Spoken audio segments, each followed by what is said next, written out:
Hey y'all, this is Stephanie Farron, the Technology Facilitator at Butler High School, and it's that time of the year again, the end of the year.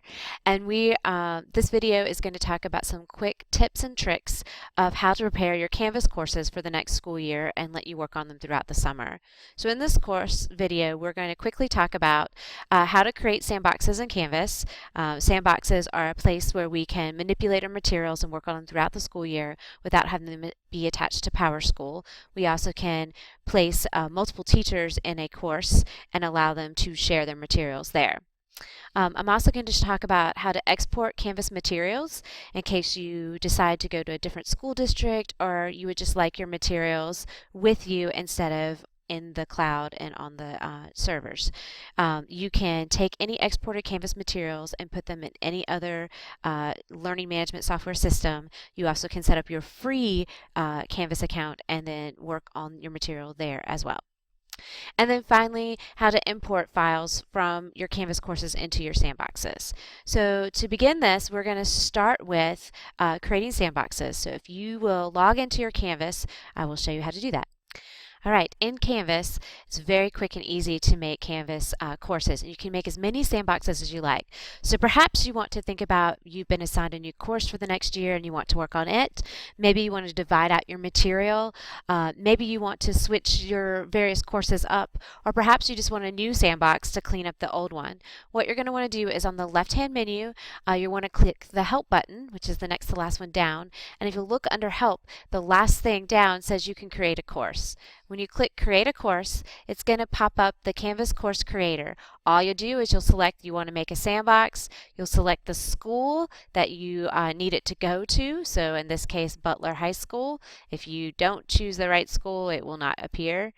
And then the name of your course. You can call it whatever you like. You do need to call it something that is unique to you. So maybe I'll call this Farron Sandbox for 2017 and hit Submit. Once you hit Submit, since it's just a Google form, it will say that's fine. Go back to Canvas, CMS Instructor, or go back one.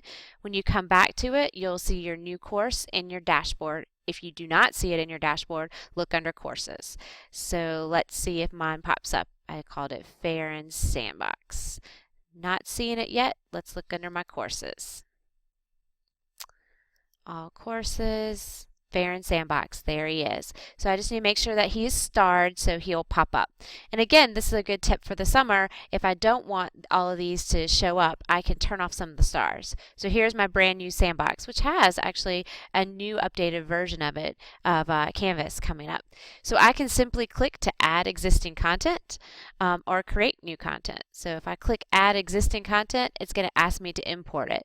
So I'd simply select that I'm going to copy from a Canvas course. And then right here, mine's not going to show up because of my files, but for you, your courses will pop up as a drop-down menu. You simply select the one you want and you select all content. And when you select all content, you'll have a couple of options. Once I select my course, I can select all content or specific content. It's up to you. Perhaps you want to select all content. Here's the catch. You can also adjust all your due dates. So a good tip, which Amy Moore shared with us, is to remove all your due dates. After all, next year you're going to want to put new due dates on everything. This will simply line everything up that's currently in your course and take away the due dates. You simply click Import, and now it's sitting in your sandbox. It might take just a minute depending on how many jobs you have. In addition to this, you don't have to wait for it to run. You can also go under People.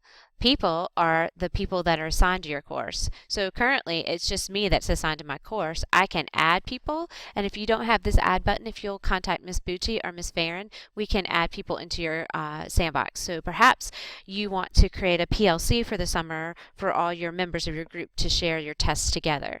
It is a good idea to create a sandbox just of all your testing materials and have everyone have access to it.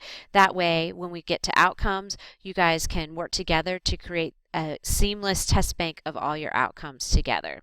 So that is how to import content into a course in Canvas. Now perhaps I just want to export all my material out of Canvas so that I have it for the summer in case something were to happen and not necessarily work on it. So we're going to do the same thing, but I'm going to show you how to export your materials and what you can do with it. Again, you're going to log into your Canvas course, and then you're going to select your course. And then once you get there, you're going to go down to the far menu on the left-hand side to Settings. Under Settings, you're going to want to select Export Materials from your course on the far right-hand side. So Export Course Content. When you do this, it will ask you what you'd like to do. Would you like to export the entire course or just quizzes? If you select quizzes, you can select from these quizzes. So I'm going to export the entire course. I'm going to click export, and it will take a few minutes. It's going to build me a file, and it'll ask me to download it once it's completed. I can take that downloaded file and I can put it anywhere. I can put it on a flash drive, I can put it in my Google Drive, I can email it to other people. It's up to me.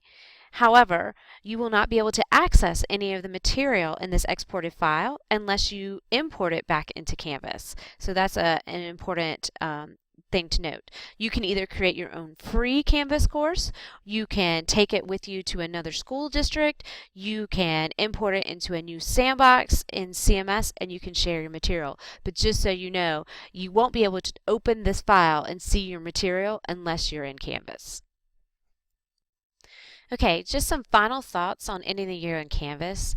You will be able to access your courses after the year ends and PowerSchool closes. However, all your student work will disappear. So if you are a teacher that needs student work, make sure you click on the class, click on the assignment, and when you click on Speed Grader, and I'll pull one up right now, you can click Download. So if you need to keep some of that work, because once PowerSchool is turned off and the students are no longer connected, that will be an issue. So when I'm here in Speed Grader, I can come here and download the work, okay? Or I can come back to the assignment and I can download all. So just make sure you know that. I can download all the submissions right here, or in Speed Grader I can download individual work. So if you have been using Canvas to get student material, make sure you do that before the end of the school year. So that you have that material. You can save that to Google Drive or what need be. If you go back into your previous courses and you look at all courses, you can see that you can access previous courses. So if I come down, I can see my last year courses. I still can get to them. I do believe that at some point CMS and Canvas are going to archive some of these old courses just because they're hard to navigate through once you get so many. And at this point in 2 years, we do have a lot of courses between us. So I would make sure that you have that material and that you can see it. For example, this is my course from last year, and now in year 3, it might be time for it to be archived so that I can't get back to it.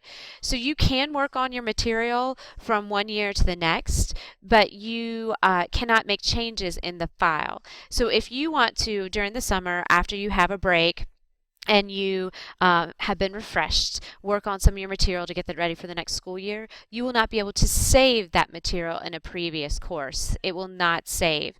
You're going to need to put it in a sandbox. So I can go under Assignments, and then in Assignments, I can click Add an Assignment, but remember this is in a previous course, so it's not going to help you for the next group. Let's see if it'll even let me create a new assignment with this due date.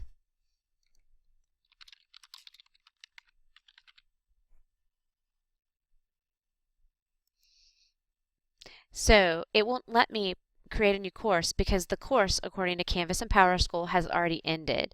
So this is why you want to make sure that you create a sandbox that you can work on your material through the summer and tweak it if that's something you want to do. Because once the course is ended, the dates have ended.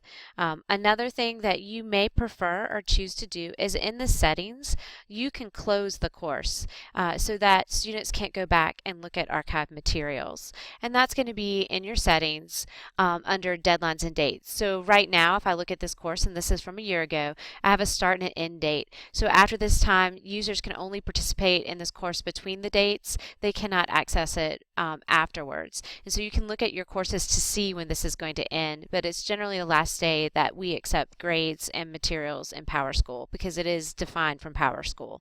So if you're going to work on a course, the best thing you can do is create a sandbox for that to do that during the summer. You can access your old materials, but you're not going to be able to make changes or change the dates or create new materials in a previous course. So it is in your best interest to do that. If you have any additional questions about Canvas, Canvas campouts this summer, creating new sandboxes, or any other way of manipulating materials, just let us know. Have a great day and enjoy your restful summer break.